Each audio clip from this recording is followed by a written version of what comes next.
Fortress of Philitude. In this episode, I want to talk about one of my favorite conventions, something I look forward to every year, this time of year, GenCon. And this year there was no GenCon. Good reason, there's a little bit of a pandemic going on. Not a good idea to gather 60,000 people together in a confined space for 3 or 4 days. I can understand why they made the decision, and I agree with it. Still disappointed I didn't get to go. And I decided this year, while the pandemic was going on, that I was going to try and throw a little bit of extra money at certain gaming companies, certain creators, just to try and help the industry out, because I know they're hurting just as much as everyone else right now. And I've been fortunate enough to still be working. I've got a little bit of extra cash just because we're not going anywhere or doing anything else. So for Gen Con, I wanted to do kind of the same thing.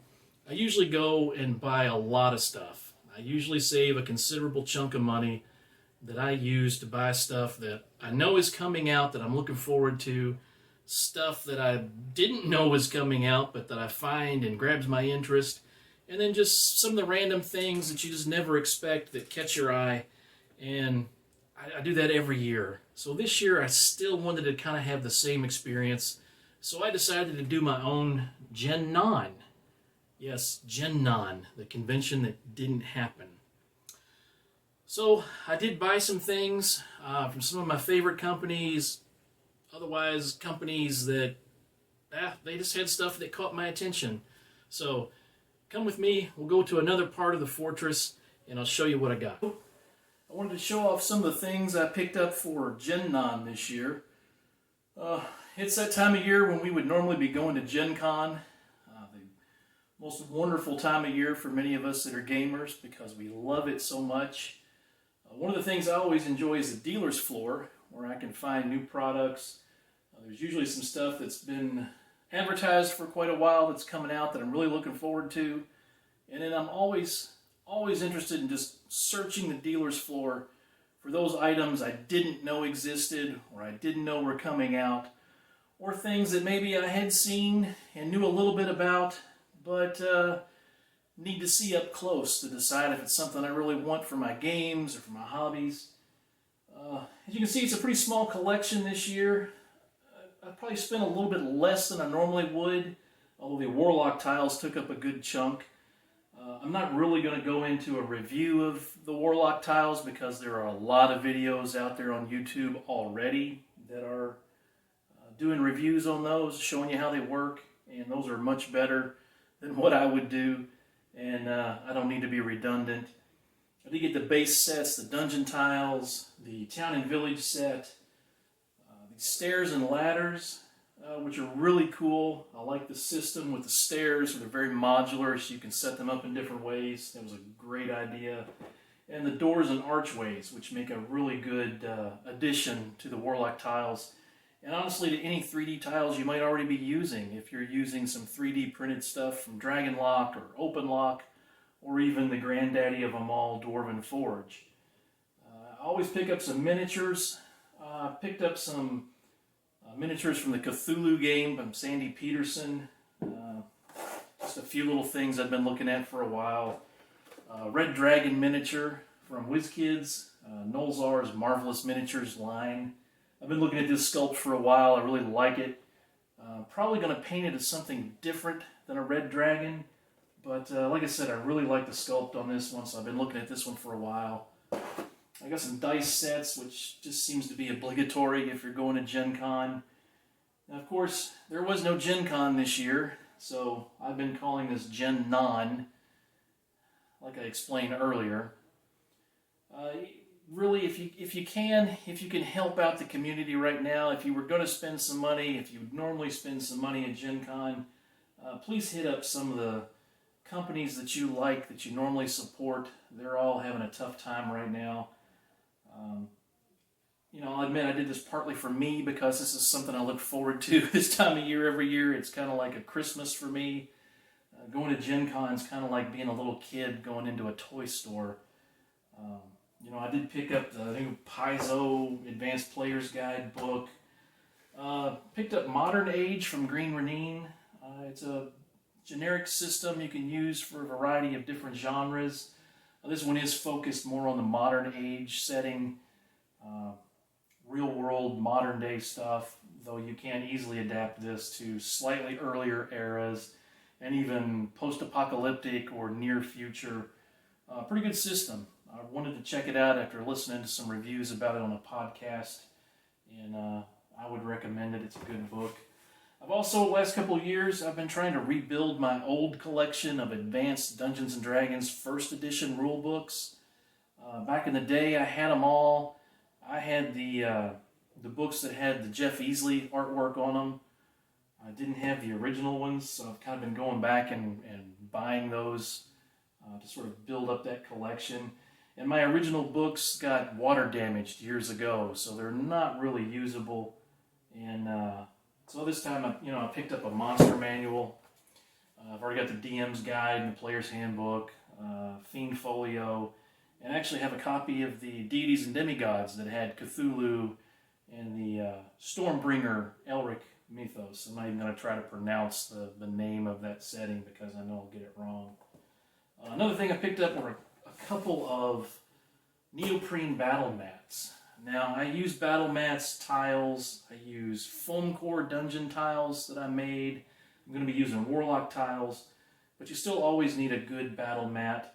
And since last year, I've been looking at some of the neoprene mats, especially for outdoor type encounters. I wanted to try them out. I wanted to see how they were. And I have to say I like these. These came from a company called what are they called?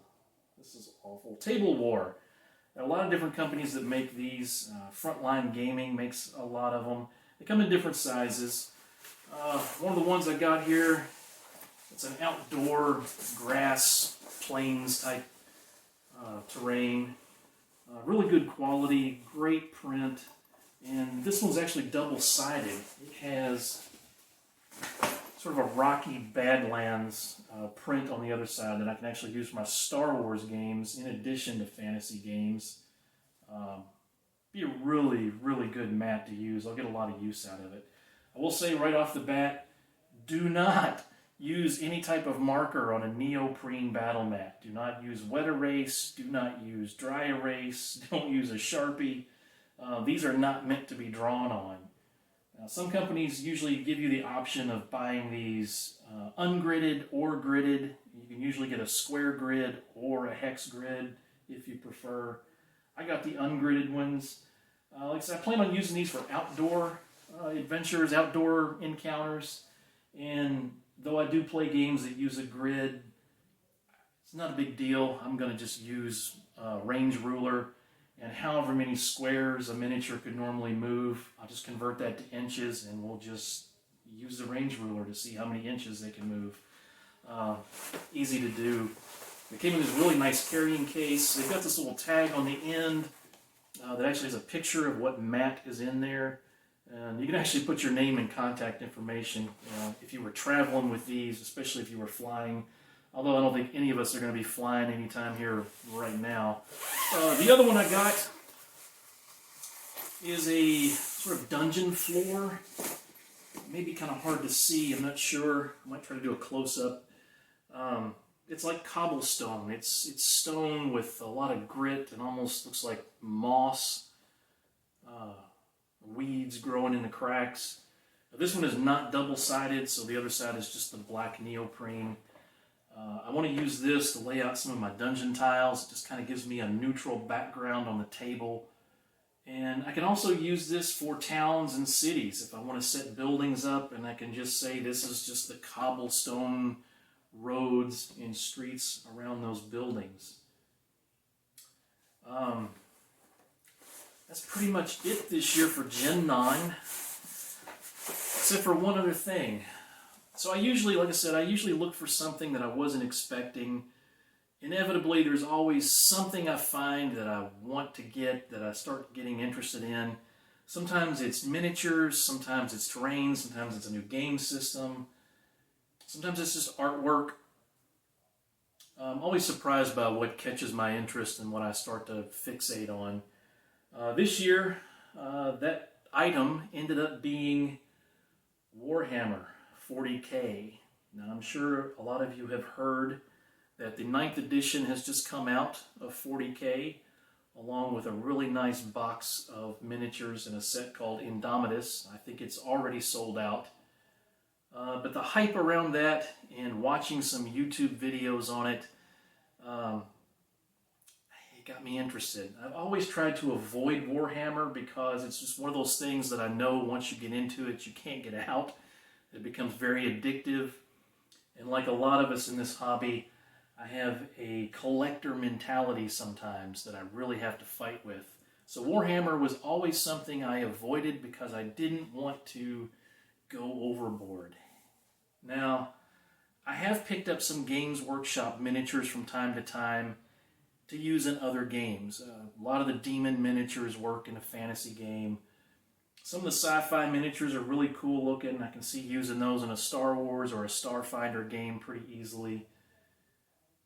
But like I said, it's always something I've avoided because I knew it was just another huge time and money and space sink. By space, I mean like storage space. But man, watching some of those videos and getting the background on the setting and kind of getting a feel for what it was really all about, I decided to bite the bullet and I bought a set of Space Marines, a simple tactical squad. I did order another set of Space Marines, a larger start collecting set. And from what I've watched, what I've researched so far, I'm kind of interested in the Raven Guard chapter of Space Marines. Not just because they have black armor, but because they've got the whole stealth thing going. They strike from ambush, they sneak around. I thought they were pretty cool, so I thought I'm going to paint these guys up and kind of deck them out for the Raven Guard. And probably customize them even beyond the options they give you with some of those, some of the customization kits that they make. So there you have it. That was my GenNon experience. If you like this video, please hit the like button. If you didn't like this video, please hit the like button. And hit subscribe. Tell your friends, tell your coworkers, tell your family. And we'll see you next time in the Fortress of Filitude.